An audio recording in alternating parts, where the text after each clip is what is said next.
character designs, we have plenty. From over-the-top anime to rubber hose characters, to classic superheroes to modern superheroes. There's so many to choose from, but there is one character that I think is pretty underrated when it comes to character design, and that's Jenny Wakeman XJ9. Now before we talk about that, this video is sponsored by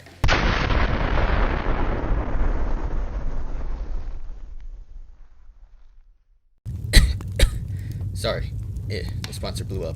So anyways, My Life as a Teenage Robot is a really good show, and it still has a pretty big fandom. And on rewatching it recently, I love how classic it felt. It felt like an old cartoon built for modern times. The background was Art Deco style, like from old science fairs, and Jenny and even the other characters were designed like rubber hose characters, like classic Mickey to Popeye. And speaking of Popeye, the main inspiration for the show were Fleischer cartoons, which Popeye is from. And you can definitely see the influence, especially in Jenny's design. She is very much a rubber hose character without being rubber hose. Let me explain. If we look at Popeye, Popeye can do the impossible. He can stretch, he can shapeshift into whatever he wants, he can fly out of flames out of his pipe, and also cartoons around that time also did the impossible, like when Bugs Bunny pulls something from out of his back from seemingly nowhere. Now what's cool about Jenny is that she can do this, but there is an in-universe explanation to this absurdity. She's a robot. She's impossibly fast and can fly because she has rockets built in. She's indestructible because she's made out of metal. If she falls apart like Wile E. Coyote or Tom, she is a robot that comes in pieces, so she's going to fall apart when damaged. If she transforms into something, because she's a robot like Optimus Prime, she can transform into things. And the reason why she can pull out any weapon she wants, like a Looney Tunes character, is because they're built in. It's not realistic. She's a very advanced machine that could never be made, but think of it as artificial Toon Force. It's a really cool way to apply the impossible, but make it feel like it's sort of real. Or at least have an explanation to it. Now visually, she's also very much like this cartoon style. She's very rounded, big eyes, large head, and even her pink tails act like Mickey's ears. No matter where her head turns, they're gonna face one way. And she even has sort of pie eyes, and in fact, most of the characters have pie eyes. And her adventures also feel very classic style, classic 50s sci-fi. And it's really good sci-fi. It feels like, well, once again turning to Fleischer Superman. Fleischer Superman went on several adventures, from stopping a volcano, fighting a horde of robots, to battling a giant gorilla.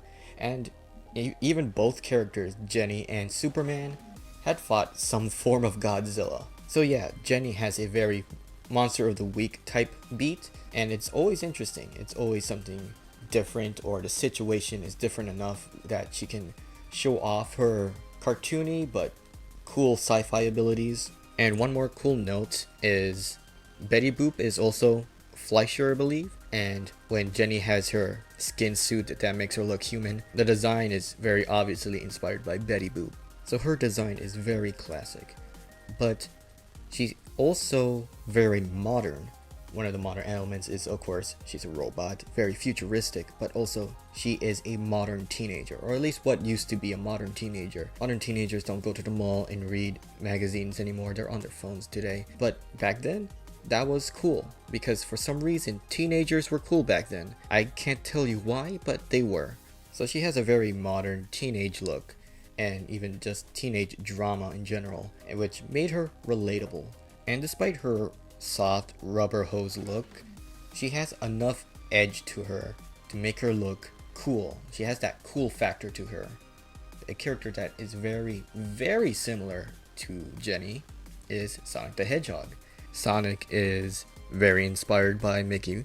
Looking at him, yeah, obviously, his spikes face one way towards the screen in some animations, very much like Mickey's ears and Jenny's pigtails. They're both blue, because again, blue is an inviting color. They have that modern edginess to make them look cool, to add that cool factor. And also, he has what used to be a really cool teenage personality. It's still cool today. Sonic the Hedgehog is still very much cool today, but back then that was that edgy, cool teenage attitude. So yeah, you can see the similarities and why a design like this is so versatile. It also helps that her character is warm and inviting. A good chunk of character design is matching a good personality. And considering she's the main character, you want a character that you not only could relate to because of all the teenage angst, but also just genuinely a nice person. But there's a lot more to talk about Jenny, because believe it or not, she has a dark side. She also has a good bit of character development. But I think I can save that for another video, along with several other things about this show. And if you want to see those videos, please subscribe. Also, I'm going to be working on a Zim video very soon, so look forward to that. And until next time, I despise all of you with all of my heart. I mean, thank you for watching. Goodbye. And now, the special first look at my life as a teenage robot, it's Spotlight on Nickelodeon. XJ9. Bring it on. AKA Jenny. Meet Jenny. She's a robot. A teenage robot.